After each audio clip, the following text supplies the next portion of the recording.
Nasib para mantan pejuang di Indonesia memang kadang menjadi kisah pilu tersendiri. Pasalnya, ibarat bumi dan langit, ada yang benar-benar sejahtera di masa tuanya, namun ada pula yang menderita. Tetapi bagaimana lagi? Bukannya pemerintah tidak mau berusaha, namun karena satu dan beberapa hal, nasib para veteran itu jadi ada yang terlunta-lunta. Masih soal veteran, kalau seumpama dibandingkan dengan luar negeri, apa mungkin keadaannya sama ya? Mengingat sistem di negara-negara luar sana yang terbilang lebih maju. Berikut adalah perbandingan tunjangan antara veteran Indonesia dan beberapa negara di dunia.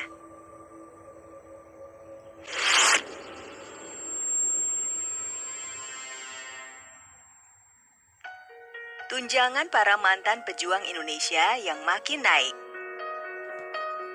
Mungkin kita selama ini mendengar mengenai nasib pilu para veteran perang yang mengalami kekurangan tunjangan, namun sayang belum pernah tahu jumlah pastinya.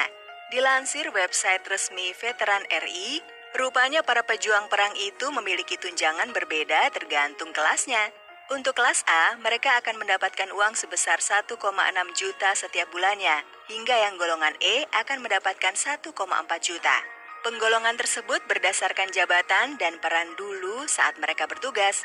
Akan tetapi, jika mereka memiliki status janda atau duda, maka tunjangannya akan dipotong lagi.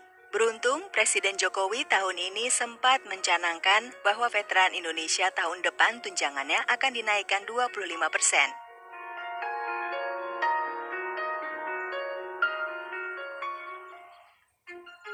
Para tentara Amerika dengan tunjangan yang luar biasa. Berbeda dengan negeri Paman Sam, rupanya di sana sistem pemberian tunjangan lebih maju. Pemerintah di sana telah menggolongkan lebih spesifik masalah untuk siapa dan berapa dana pensiun yang nantinya akan diberikan. Semisal veteran yang hidup sendiri, penyandang disabilitas, lanjut usia, atau punya keluarga, masing-masing memiliki jumlah tunjangan yang berbeda. Contohnya, veteran yang hidup sendiri, maka dirinya bisa mendapat tunjangan sekitar 407 dolar Amerika atau sekitar 5 juta rupiah dengan kompensasi 30%. Dan jika veteran itu memiliki tanggungan anak dan istri, maka jumlah tunjangannya akan meningkat beberapa kali lipat.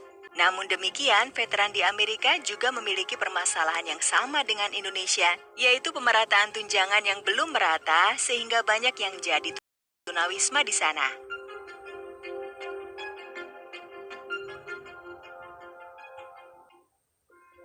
Tunjangan veteran Australia tidak hanya berupa uang.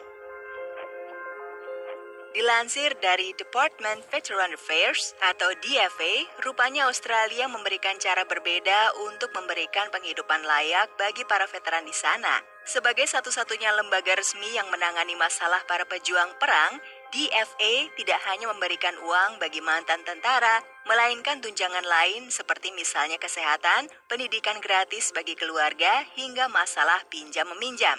Sepertinya pemerintah Australia memang serius ya dalam mensejahterakan garda pembela tanah air itu. Namun sayang, kadang masih banyak mantan tentara yang akhirnya jadi tunawisma. Bukan karena kurang tunjangan, melainkan masalah internal seperti konflik keluarga, mengalami trauma perang hingga mabuk-mabukan, dan masalah lainnya.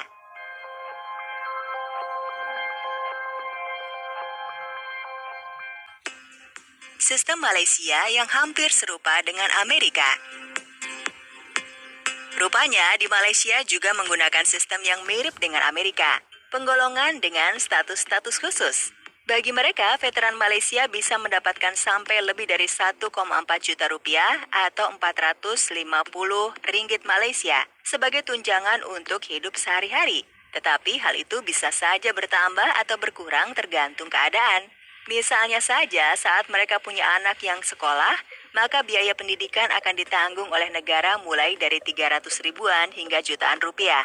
Belum lagi masih ada tunjangan kesehatan yang bakal menanti. Bisa dibilang tunjangan veteran Malaysia bisa lebih besar dari Indonesia jika ditotal semuanya.